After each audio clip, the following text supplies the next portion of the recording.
Hey, what's up, everyone? It's your friendly neighborhood comic book geek, the KMN 1971, back with the second part of my all Bronze Age haul. All the books that are in this haul were all found out in the wild, all between that $1 and $5 price range. And, yeah, stoked, man. I love the Bronze Age. It's been kind of drying up in my area, so towards the end of last year, I went on a bit of a binge. So, let's get on with it, shall we? Starting off on a bit of a somber note, Justice League of America, number 138. This is my second copy, classic Neil Adams cover. Beautiful. As we all know, unfortunately, Neil Adams passed away this past Friday, and man, that just stinks.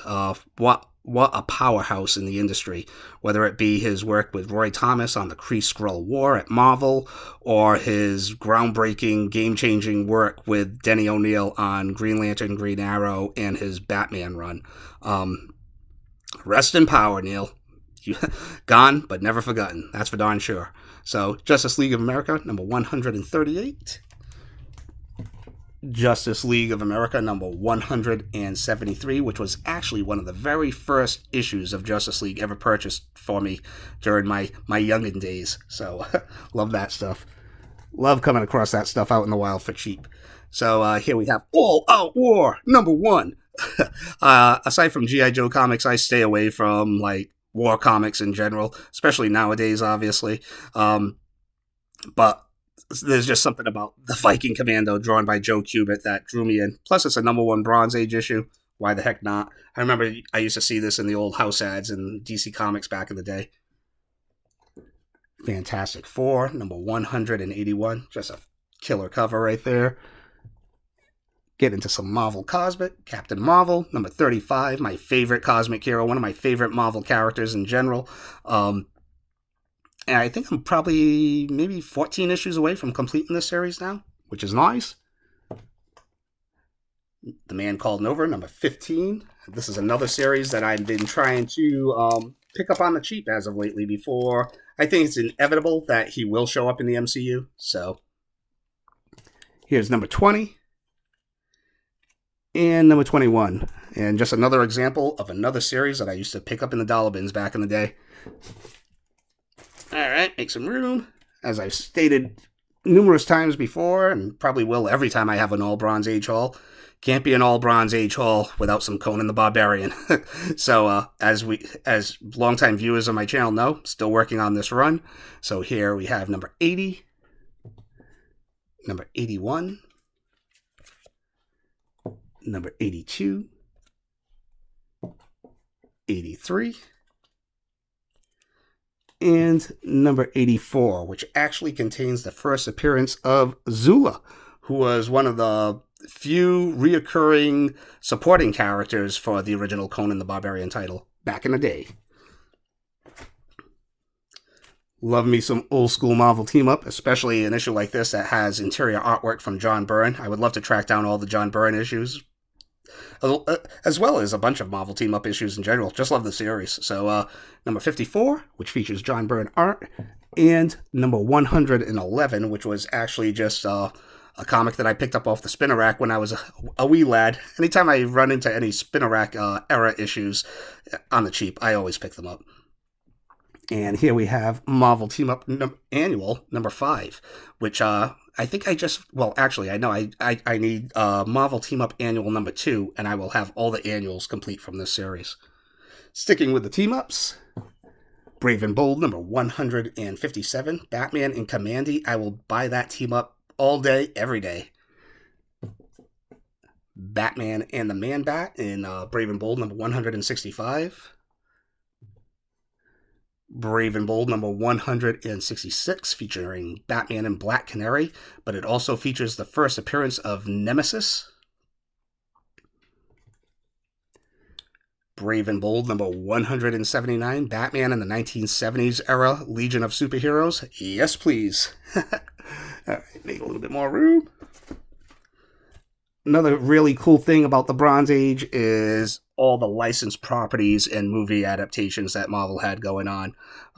Between Star Wars, Shogun Warriors, later on G.I. Joe and Masters of the Universe, Transformers, Great stuff. I wish they would get back into that a little bit more. So here we have Blade Runner number 2, which is an upgrade from my copy. Now I finally have 2 high-grade copies of the original Blade Runner miniseries from Marvel back in the day. Another series I like to pick up whenever I can come across it in good condition and at a cheap price. Godzilla, King of Monsters, number 18. Here you have a shrunken down Godzilla taking on a rat in the sewers of New York. Only in the Bronze Age, baby. Adventures of Planet of the Apes, number 8. And number 9. And speaking of sweet nostalgia and licensed properties, here's one of my all-time favorites from my childhood. The MICRONAUTS, number 2. I've definitely been trying to track down all the Michael Golden illustrated issues, which I believe are issues 1 through either 13 or 14. And, it's been going pretty well, actually. So here's number 2. Here's number 3. And here is issue number 11, all illustrated by the great Michael Golden. And, the only one I think I'm missing now is, I think, issue number 5 or 6, which features the first appearance of Captain Universe, which kind of blew up because of the Donny Cates hype machine. I believe this issue kind of had a slight spike because of Donny Cates also. So, I don't know. I don't read any books from Donny Cates, so I don't know what's going on there, but I'm sure it's subsided like all the other hype with his stuff, unfortunately, right? So, moving on back to DC, Superboy and the Legion of Superheroes, number 225, Killer Mike Grell cover, just an upgrade from my copy, that's all. I also picked up some classic Action Comics covers, at least in my opinion, is Action Comics number 421, which features Superman getting punked by Popeye. No, just kidding, Captain Strong, that's definitely not Popeye, definitely not. Action Comics number 456. Nothing says Bronze Age like a Jaws homage cover. Also illustrated by Mike Grell. Bonus! Action Comics number 468. Another Neil Adams cover. I'm going to have to do a deep search to see how many Action Comics covers and World's Finest covers that Neil Adams did. Because I just recently discovered about all the World's Finest covers that he did like last year, but I had no idea that he did so many Action Comics covers also. So number 468 and number 485, which I just love this cover. That's my second copy, but can't resist that for $3. Definitely not. All right, getting into the home stretch. Master of Kung Fu, number 33. Love this series also. Love to pick these issues up on the cheap whenever possible, especially Paul Galassi illustrated issues, which this one happens to be. So, awesome stuff. Master of Kung Fu, number 97, just another classic Mike Zeck cover. As is this one. Master of Kung Fu, number 101. Look at that. That is just freaking awesome. Love that cover, man. I would say that's the cover of the haul right there, but unfortunately I would be lying to you because this is the cover of the haul right here. What if, number 44, what if Captain America were revived today? Love this Bill Sienkiewicz cover, probably one of my all-time favorite Captain America covers, and once again, a book that I bought off the spinner rack as a young lad. Incredible Hulk, number 186. Always love this cover. Number 221. Can't resist a good old-fashioned Bronze Age throwdown. And number 254, which I guess would be categorized as a minor key right now because it contains the first appearance of the UFOs. I have no idea why this issue of all issues kind of spiked a bit. I know the UFOs at the time were featured in Immortal Hulk and then later on in the Amazing Spider-Man title, but other than that, I have no idea why the first appearance of the UFOs end up spiking. And lastly, to top it off, and probably, I guess, the pick of the haul, Ghost Rider, number 55, which contains the first meeting of Ghost Rider and the Werewolf by Night. Awesome sauce. All right, so that's all I have for this month.